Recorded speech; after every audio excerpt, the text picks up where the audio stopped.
Good morning and welcome back into my kitchen, Cooking with Carol Diane. I happen to be Diane. I'm on to day 3 now of holiday baking. Yeah, what am I going to make today? I'm going to do my fancy fudge and then I'm going to make some more cookies. Always have to have some more cookies.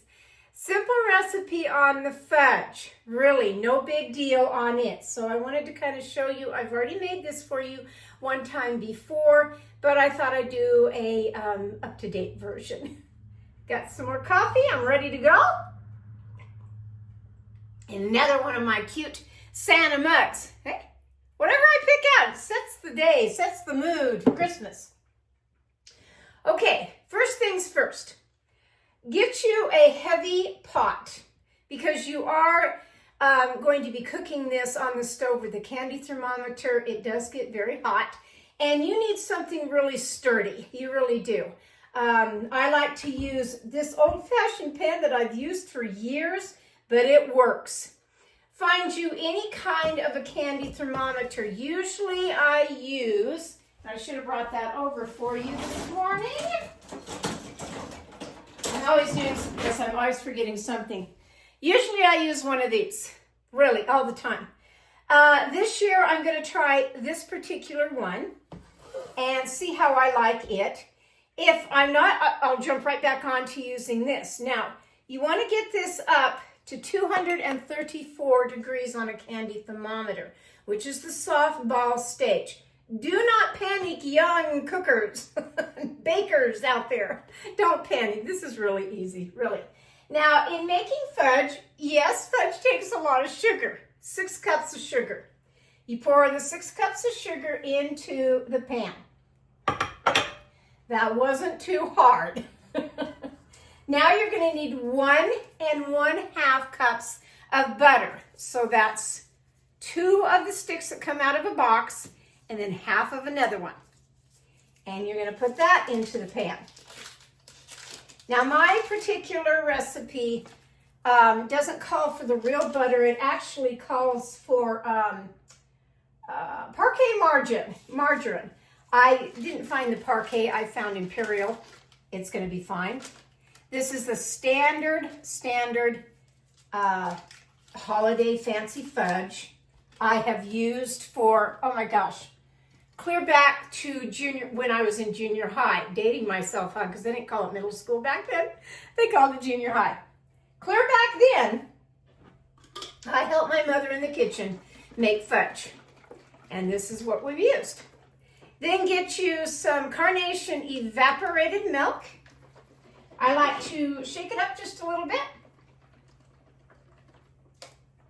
And you'll need 1 1/3 cup of evaporated milk. So pour that into a measure.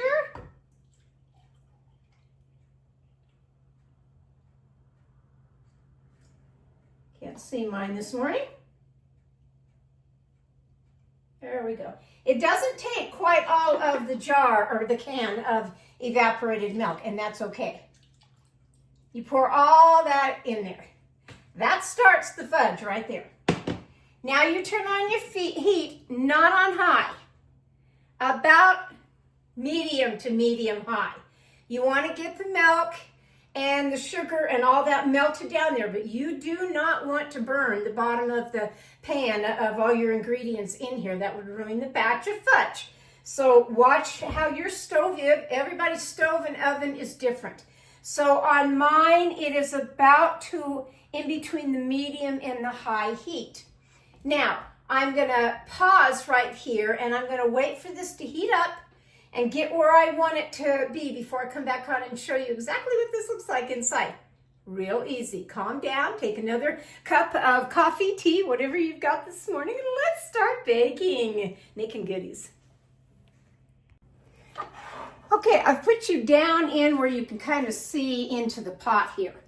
While this is melting and getting hot, now take 2 13 by 9 glass baking dishes and spray them heavily with cooking spray.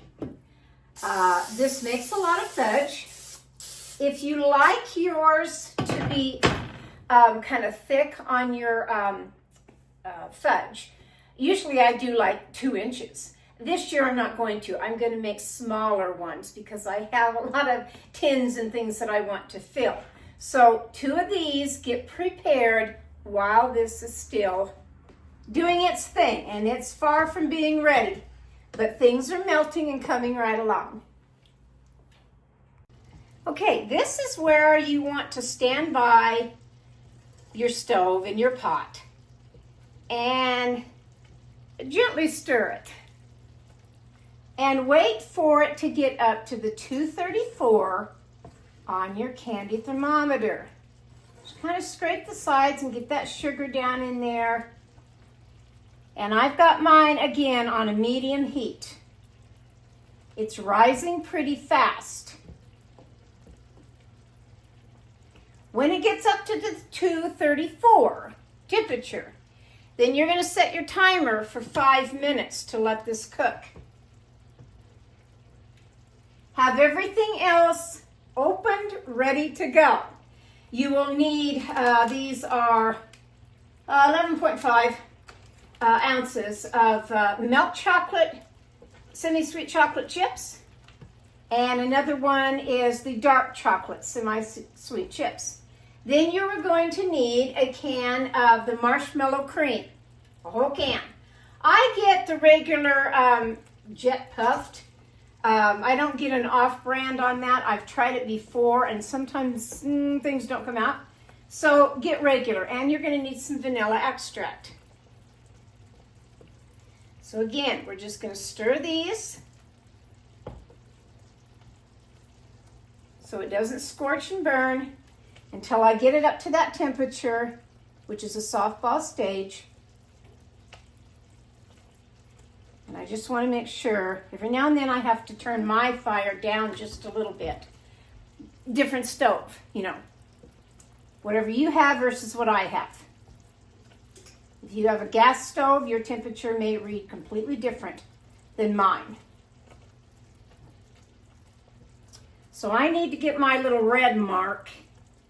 I don't know if you can see that in the camera, but my little red mark has to come way up here. Right now, it's right down here. So I'll just keep stirring until that gets up there.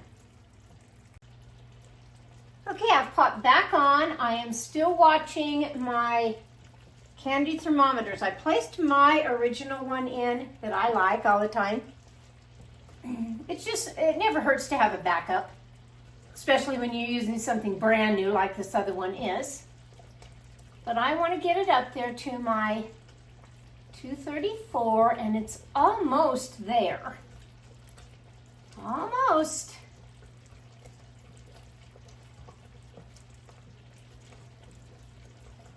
This is such a nice fudge. It said my little index card. You hardly can read it anymore. I had to put some things in magic marker because the ink on it has kind of faded, and on the back I wrote a recipe Mother always used, and that kind of helps me out knowing. Okay, there it is. So now we're going to set my timer for the 5 minutes and let this cook at the 234, which is not quite up there to the softball line. It's close. Very, very close. Same temperature that I've kept it on. And the reason why you really need to stand here and keep stirring this is, like I said, you don't want it scorching on the bottom. 1 year, many, many years ago, I had it do that. Wasn't paying attention, fire just a little bit too warm. And you can tell because when you're scraping it, little pieces of burnt pieces will start floating up. And you don't want that.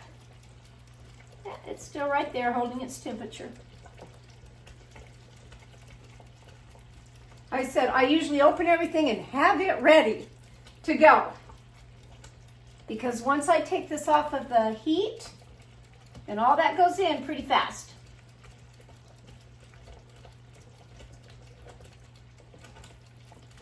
I have made this fudge so much.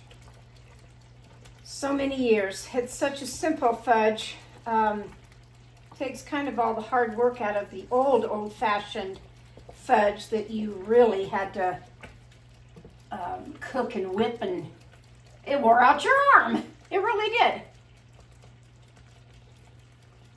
Okay, the other one's holding its temperature very well. So I'm going to go ahead and take out my regular thermometer here.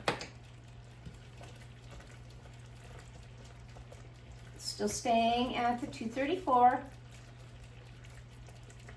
It's not going to say 234 on your measure right here. You're going to have to look at the little dash marks and know where that 234 is. Do that before you even stick it in your pan.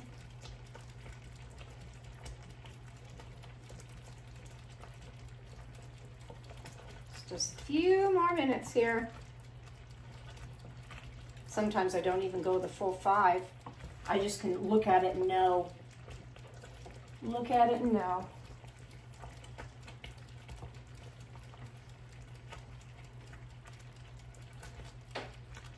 Yeah, I'm going to go ahead and stop it here at that. Now take off the temperature, your heat. Take the candy thermometer out. And now comes the fun part. Now you start putting in your chocolate chip pieces. A full bag. Full bag. This is very, very hot syrup in here.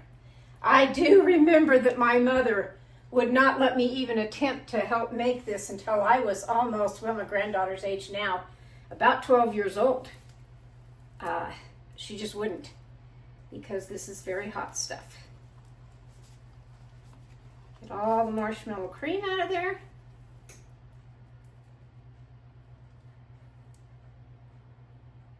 This is the good stuff.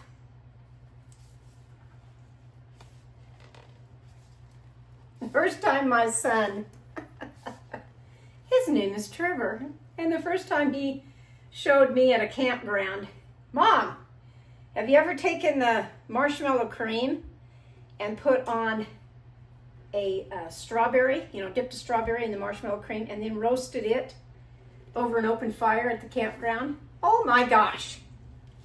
That was fun.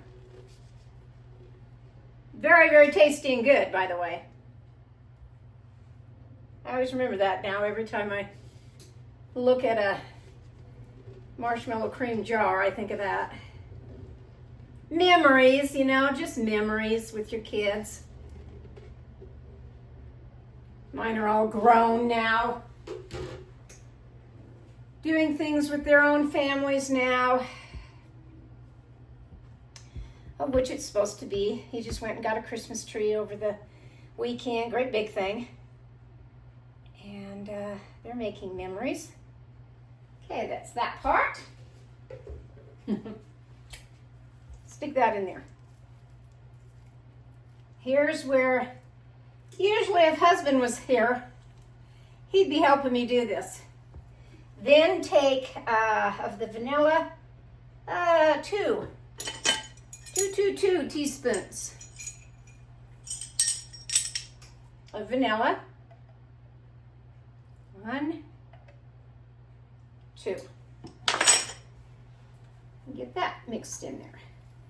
Go slow with this because, like I said, you've still got, see how sometimes it bubbles up? Because it does, bubbles up.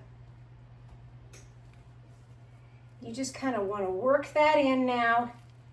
And the main objective is to get the marshmallow cream, the white marshmallow cream, to disappear. To disappear, and you're looking at chocolate then.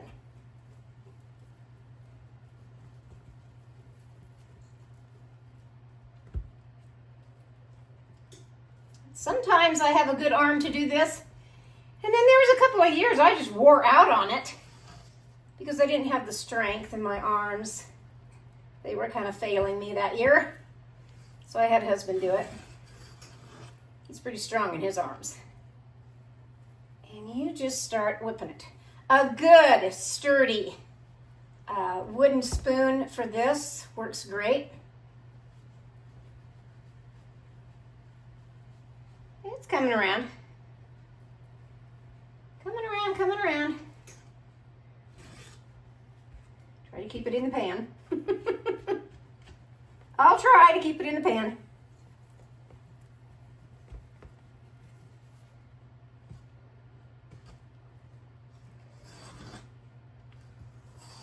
Just want to mix it and mix it and mix it. So I'll pop back on in just a second.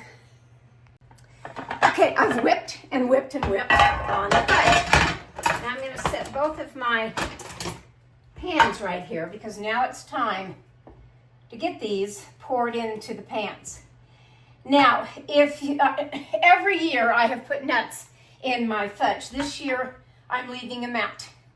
2 people in the family don't like it, and so I'm just going the regular. Now let's see here. This pan's pretty heavy for even me. And I want to pour, I think I can get it. I want to pour about half in this pan. I'll come back to the other one. And about half in this pan. Because I want to make 2 pans full.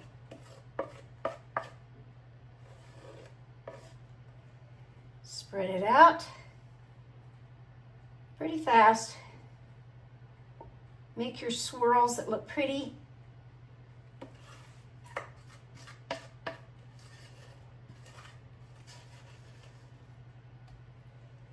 And that, folks, is all there is to making fudge. Yeah, that's gonna look real pretty. Set this over here. Hot pan. Hot pan. That's my start. Now, you need to let these rest and cool. Once they cool down where I can touch the bottom of the pan, it's no longer hot from my hand, then what I do is I take some saran wrap and put over each pan, and then I'll go ahead and stick it in my refrigerator and let it cool and really set firm. Then, like tomorrow or whenever I want to start putting it in a tin or an airtight container of some kind, and I want to start cutting it, they're all cool and ready to go. Sometimes a little tidbit of a help here is that when you get a spatula, when you get your knife and then you get a spatula, I use this particular one always to cut my fudge. Sometimes just dipping it in hot water and then making your different slices really helps on solid cold fudge. I hope you've enjoyed this part of it. I'll show it at the end when I've got it all sliced and done and put on a pretty plate. But now I'm going to jump over to my counter after another cup of coffee. And I'm going to make my Snowball cookies this year. Yeah, that'll be fun. Come with me.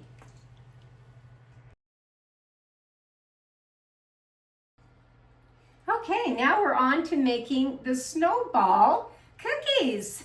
Another easy recipe, really. Like I said, I'm changing it up a little bit this year, doing different recipes, and I think I'm going to like that. I really do. In a bowl, you can just do this in a bowl. You don't have to do this with any kind of mixer if you don't want to. And I don't want to today. I really don't. Take 2 cups of, I'm using pecans. You can use walnuts, you can use kind of all kinds of different nuts if you want to. This is a standard recipe for the pecans, but what I did do to bring out the better flavor of the nut, of the pecan, is that I toasted my pecans in my air fryer. I just put it in there and did it for about between 6 and 8 minutes in there, just to get them a little bit toasted, so it just kind of pops the flavor. Now I'm going to put them in my little food processor here, and I'm going to chop them up very fine because that's what you need. You need these real fine. This will take long. I want to get them nice and fine. pretty good right there. Stick them right back in this bowl for a minute. Again. Right there. And then, so that's the nuts. I'm going to set those aside for just a minute. You will need, again, 1 cup of softened butter. Mine's very soft this morning for some reason. I think just the heat of doing my fudge, I guess, made it real soft in here. So there's 1. This one's not too bad. Like I said, you can bring out a hand mixer. You can bring out a regular tabletop mixer if you like. But just to do this simple recipe, it's going to be okay. Put that in a bowl, and then you're going to need a 1/4 of a teaspoon of salt. Let's see, I gotta go in order here. I haven't made these in just a little while. 1/3 of a cup of sugar, regular sugar. Put that in there. Put the sugar in there, and vanilla. That's what I was after. Now the salt does go in. So 1/4 of a cup of, 1/4 of a teaspoon. I haven't had that 2nd cup of coffee yet. 1/4 of a teaspoon of the salt, and then the vanilla is 2 teaspoons. 2. Half. 1. 1, 2. Look at that. I'm using this Magnolia Star vanilla this year. I hope I like it, because normally I use my Madagascar vanilla, but I think it's going to be just fine, really. Okay, so that's that part in there. Now all you want to do is cream this together. And because my butter is pretty soft, it's not going to take very long for this at all.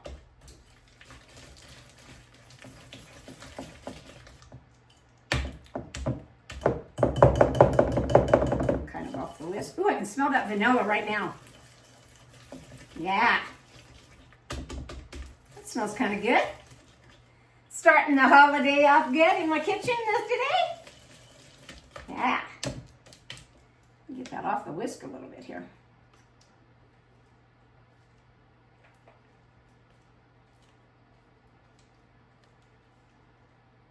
These are a fun cookie to have on any little plate that you're serving all your little goodies, because they do look like snowballs. They really do. That butter just a little bit more. Works better with my rubber spatula, to tell you the truth. Really does.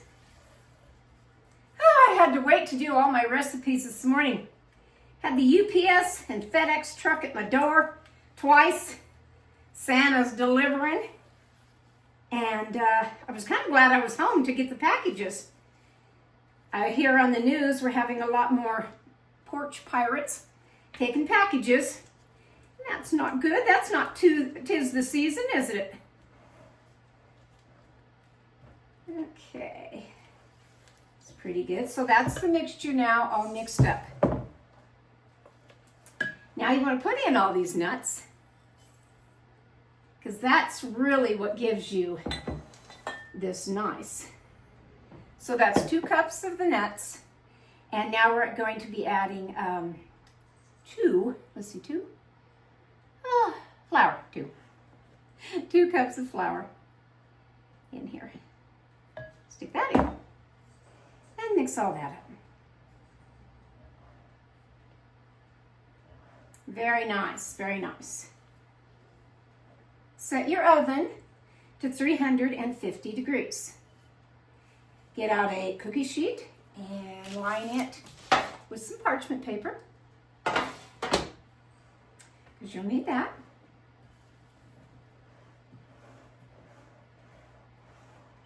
Mix it all up. See, I really didn't need that. I really didn't need a mixer out today. I still have to make a whole nother batch of thumbprint cookies. We devoured them. They went in a day. They did. They're very, very good cookies. And so we had that. Yesterday I made you my eggnog cookies. Soft cookie, delicious. Another wonderful treat. Very, very nice. Okay, you want it just to where it's just sticking together, like dough is supposed to. It's that butter in there. Makes it all nice and sticks together. Then I'm just going to take my smallest today. My smallest cookie scoop here and get some on my hand. And here's where the fun part comes in of these, that you roll them in your hand. Make sure they stick together here. And then place those on your cookie sheet. All of these. I suppose you can make them as big as you want. They're snowballs, you know. But to pop in your mouth, I would say just bite size, really. Just bite size. Now you're going to put this in your oven and you're going to cook these, bake them for about 14 to 15 minutes. No more than that. And again, like a stove top, you know, if your burners or an oven, everybody's is different. And make sure your oven is reading right at the 350. Keep an eye on them. They're not going to get golden brown all over. Just the bottoms are going to get a little brown. And when they're ready to come out, then I'll show you the next step of these fun little guys. They'll make several. They really will. You can keep these for a long time in the refrigerator in an airtight container. And stuck back together there. What I like to do is after I get the ball, all these on the cookie sheet, then I'm going to go ahead and place mine back in the refrigerator for, I don't know, 30 minutes, maybe 40. I'll probably clean up my kitchen a little bit, and during that time, then these are going to set and get nice and cold again because it's a lot of butter, you know, and that's going to help on the baking process. So I've got here 3, 6, 9, 12 that I'm going to be putting on the cookie sheet here.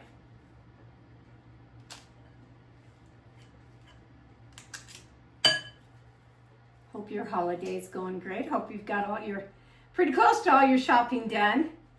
It's getting down to the days, isn't it? It really is. Okay, so again, I'm going to pop those in my refrigerator and let them cool down, and then I'll be right back. Okay, it's time to pull the cookies out of the oven. They have 42 seconds to go, but I'm going to go ahead and pull them now.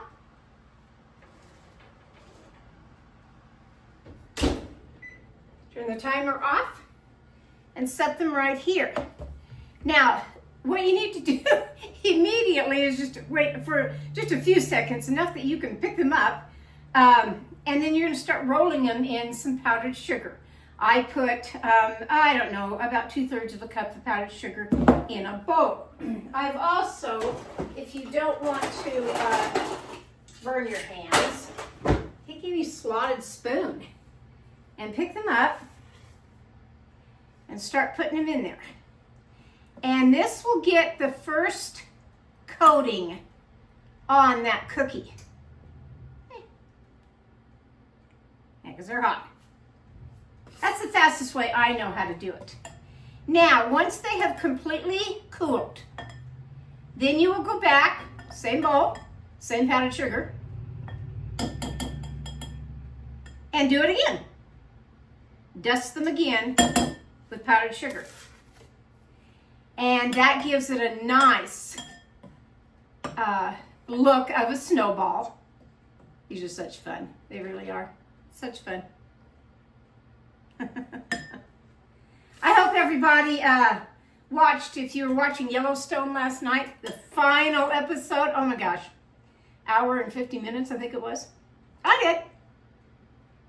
And what cracks me up is the next day when you are look at online and you read people's comments about that show and how some people, you know, didn't like the ending or whatever. It's like, it was just a TV series, you know? Get over it. It wasn't like it was real life, although I have personally known real, true cowboys. And there's some things in that show that very, very true. Very true.